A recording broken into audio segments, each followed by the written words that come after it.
Yo, what's good, people? For Dean Street Dreams Entertainment, it's your boy Heights, right?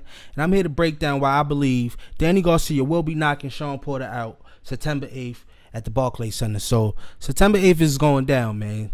For the welterweight, WBC Welterweight title of the world, the green belt, the most prestigious belt out there for any boxer to own. So, here's my thing now. Shawn Porter and Danny Garcia are two of the top 5 welterweights in the world right now, top 4, depending on what Keith Thurman is doing.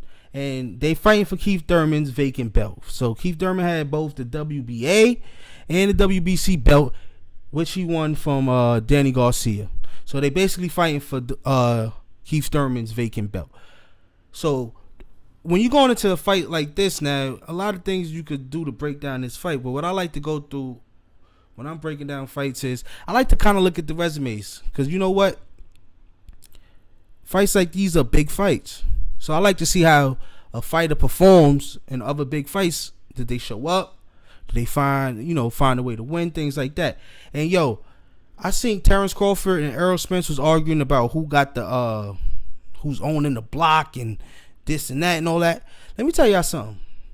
Danny Garcia has the best resume in all of boxing right now. Zab Judah, Lucas Matisse, Amir Khan, Lamont Peterson. He fought Keith Thurman, even though he fought him. Went 12 rounds with Keith Thurman. What welterweight out there right now that's active have a better resume? Nobody. Robert Guerrero, right? And no matter what you say about Danny Garcia, he always finds a way to win. I was watching the Lamont Peterson fight. I got Danny losing that fight. The Mauricio Herrero fight, I think that was just a pick'em fight, just judging on how the judges scored the fight, depending on how a judge prefer to score a fight, basically. So that was, to me, Danny did enough to edge that fight, right? Lucas Matisse fight. We seen Danny take some big blows. Lucas almost broke his jaw when he knocked that goddamn mouthpiece out. Sent that shit to the 4th row. Danny kept coming. Found the way to win. Amir Khan was washing Danny. Hand speed was too much for him. Jabbing him. Boom, boom, boom. Boxing him. But you know what, though? What I noticed in that, though? Danny was just fighting off the back foot. Boom. Catching him when he can. Then bang! The big left hook came. That's not an accident. Because Danny Garcia is number one of his main attributes, besides that crazy left hook that everybody like to talk about, is his timing. So even if you think you're gonna come in there with your head down, or you're gonna come in there with fast hands or whatever, he might not catch you early. But in late in the fight, in the later rounds, in the middle of the fight, in the mid rounds, that's when Danny gets his timing. He catches you. I must say, in Keith Thurman fight though, what I think happened was Keith came out with that, I'm going to test this motherfucker. I'm going to test this nigga. He tested his chin. Danny was like, all right, I see the power. So if you realize, Danny kind of fell back. He fell back. He was like, all right, this nigga might be stronger than I thought. So he got gun shy. You can't get gun shy. And especially against a nigga like Shawn Porter, because Shawn Porter going to be a very active motherfucker. He's going to rough you up all night. And if you look at what happened to Adrian Broner is, he's known for having a low output in fights anyway.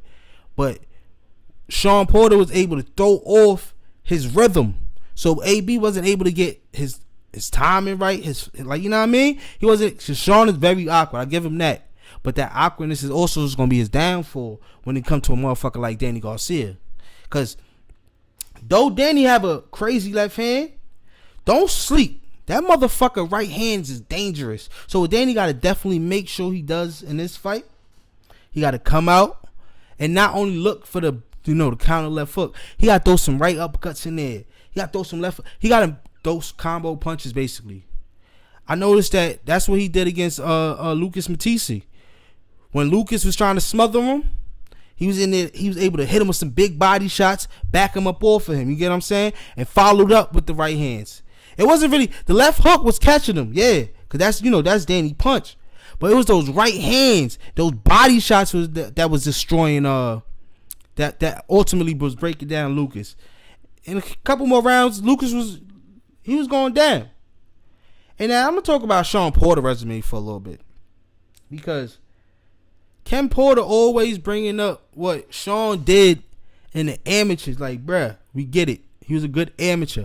But in the amateurs, he's fighting at 162 or some shit like that, bruh. When he turned pro, the motherfucker was fighting at 154. He said it himself. He cannot take the power of the motherfuckers at 154, which is why he dropped down and decided to start competing at 147. So he's a weight bully. Alright? But put that aside. When Shawn Porter step up in the big moments, right? You can say if Danny Garcia throws no-look left hooks and not motherfuckers. What does Shawn Porter do in the big fights? Kell Brook ain't do shit but smother him the whole night and jab him. Won. Easily. Beat him easily. Say what you want. Keith Thurman beat him. Motherfucker, like, every time he steps up to the big fights, he finds a way to lose. Danny Garcia finds a way to win. But like I said, though, this is about knocking him out. Why I think he's going to knock him out. Right? And here's why I think he's going to knock him out. I think in boxing, it comes down to styles. And I feel like Shawn Porter, like Brandon Rios, like Lucas Matisse, they are come forward fighters, and that style is perfect for a counterpunch like Danny Garcia. Right? And you see what Danny did to Brandon Rios. Even though I ain't gonna lie, Brandon Rios is over the hill, punch drunk. Time to hang up the gloves, my nigga. You're done. But at the end of the day, that right hand was concussive. And what I believe Danny's going to have to do is he's going to have to come out. Every time Shawn gets in close, bang him to the body. Right to the body, left to the body. Tear that body up. Because you know what? Shawn Porter relies on being the athlete. So what you got to do is take away the athleticism. Chop the tree down. Break him down little by little. Little by little. And trust me, I see the Shawn Porter head movement is reckless. He starts off coming in behind the jab. 3 rounds in, he throws that shit out the window. Every fight, go watch. Every fight, he throws it out the window. Every fight. So all Danny got to do is keep coming back, catch him to the body, bang, wear him down. Don't try to walk Shawn Porter down, which I know Shawn don't allow nobody to walk him down anyway. But what you got to do is just pick your shots. Pick your shots. Don't try to trade with him unnecessarily. Catch him. Catch him when he's punching. And here's another thing too, though. Don't box too much to the point where you retreating, because I think that's why Keith Thurman honestly wasn't able to stop Shawn Porter. It's because when Keith was getting him hurt, Keith was too worried about what was coming back. You get what I'm saying? If Danny's just standing there, especially in the center of the ring, when Shawn's trying to push him back and he's off balance and all of that, throw some big combos, boom, boom, left, rights. Easy work. So I'm gonna throw a prediction out there. I got Danny Garcia knocking out Shawn Porter, 9th round. Right? So September 8th, Barclay Center, WBC Welterweight titles on the world.